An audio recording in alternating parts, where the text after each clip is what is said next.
Hello everyone, welcome to fearfullygreedy. Well, I hope you have been doing great. I put this video off for a few weeks already.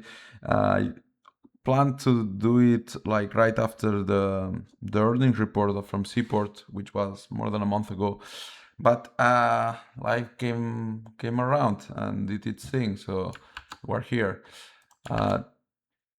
Today, the portfolio is sitting at 154,000 euros. It hit a bottom of like 120 something. So it's been pretty crazy in the markets. That's why I'm so grateful for. It's also the portfolio I like to have that I can just log off for a month. And today I saw that the hero was off after a month of not entering really. That's something I really focus like quite a bit in the portfolio. Like I want to have companies that if the market closed for 2 years, I don't care. Like if the company is doing fine, that's all I care about. As you know, there's the link on the Google Sheets where you can track. This portfolio has been live for almost 6 years, where I put every position every day. It has not been edited or anything.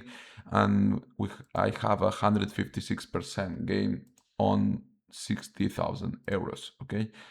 Let's go to the research. This is something newish, okay? It's been a couple of videos since then. And here you can see all the ideas I come across, and some of them I do a bit of more research.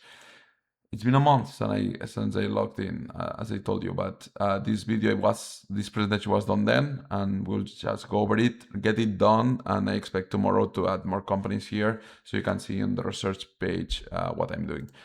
Okay. The thing is, Seaport is my latest idea, and it's an idea that I came through a year ago, like more or less a year ago, maybe 3 months off, but a year ago. And it has evolved quite a bit, quite quickly. So the progress has been quicker than I expected, to be honest. At the time was a very asymmetric, risky bet, I would say, on some real estate in US.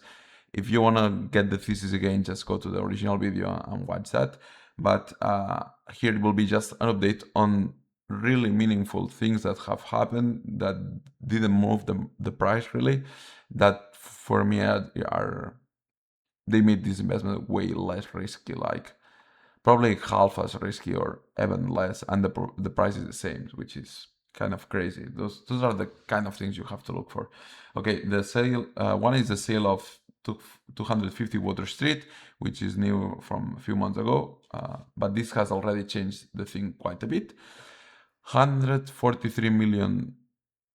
So it was a plot of land which was empty, and at the time from the call we learned that we were losing 7 million annual cash burn related to this interest expense and carry cost of this property. It's one of the properties on the Seaport, and what happened is something we wanted sold got sold at the price I predicted on June 2025, okay? At 143 million euros, 60 million were debt, that net $75 million, more or less, okay? They are also thinking about selling South Street, which is a 21 unit apartment, and there's a commercial, like the bottom floor, okay? Yes, I said in June last year that this would get sold. That at least I thought this was worth that, and it cost more than that, so it was a bad investment at the time for the original previous company.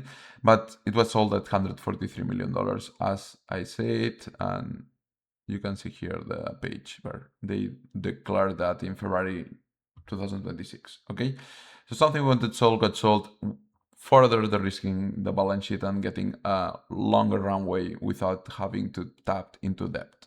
Okay, then the team building.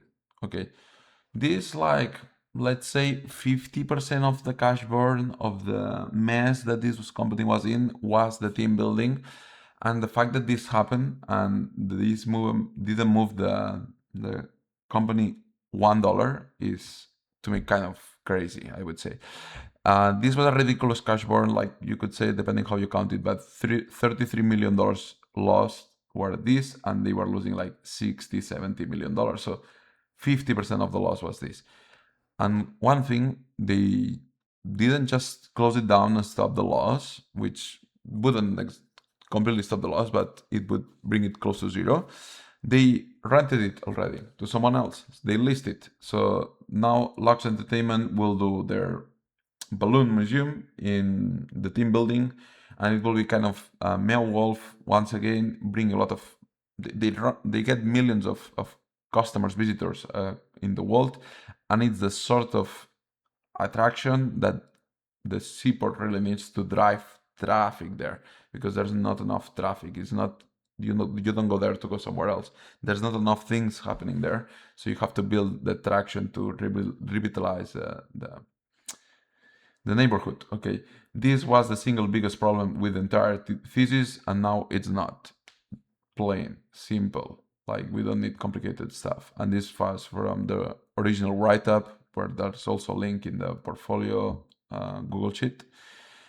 And here I calculated more or less what the lease EBITDA, however you want to count it, we don't know yet, but they were losing 17.7 million. And from the call, they said that this would improve annual EBITDA by over 22 million. That gives us $4.3 million a year. So $4 to $5 million. And there's some success, like it could go slightly higher, okay, than this. Then just the new valuation. So these two happen. What happens to the kind of this graph that I added all the properties in, okay, in June 2025. Okay, what we did is we sold this. I said $0 million, but actually was -7. Corporate also changed from -63 to -27. I took the fourth quarter corporate, okay, cost, and then there's a net cash of $60 million. Really, this doesn't move like crazy, but this was the range of the development cost, and now it's slightly lower because there's one less property, and then the conservative valuation is pretty close to the same, okay? I think today, with all the news that have happened, once in, like, when the balloon museum is in place, I think we're at break even. When everything is in place in a year and a half, I think pretty positive numbers. I think the next 18 months should be great. Okay, we'll be here to see it. But also, do you see this 100 million? I think, really thinking it through, this is the ceiling. Okay, I don't think this is worth way more than 2 billion. Okay, so this is an investment that is very cheap. Has, I think it's sort of, in a way, since it's real estate in New York, it's sort of safe, but also it has a ceiling. This cannot go to 50 billion, for sure not. This, like, maximum 2 billion, unless they buy other things and they can just pump crazy numbers. Okay, let's try not to cross the 10 minutes. So just for the next 18 months, you see that portfolio down, this is the Seaport neighborhood, but at 55% occupancy, in a year and a bit, it will be 90%. This should really convert the numbers so much, but we'll see. Okay, we don't know yet. There was another presentation, slide of the presentation that said that EBITDA approximately moved, well, it's 32.3 million consolidated annual pro forma. I think that's what they brought in the new management, not the current pro forma EBITDA that they think. I think it can be close, but I don't think that's exactly what they are saying here, from what I got from the call. Okay, then there was, okay, this where we can do like a bit of numbers. What's the bill? At the moment, it's $210 million enterprise value after the sale, because there's some cash in. I think this is worth at least 800 million, if not a billion. Okay, so let's see that. They also did another slide. They did some, like, rough number, different scenarios of valuation here. I don't like some of them. They also say that this is not like the management opinion regarding some of this valuation, but still, the numbers they put out randomly, because some of them are revenue multiples, 500, 600, 700, 800, 900 million. Okay, so I think we're in range for a double, triple here for me. Okay, another thing I changed is that South. Okay, I lowered it to 14 million because maybe I'm way off. So that's everything I did.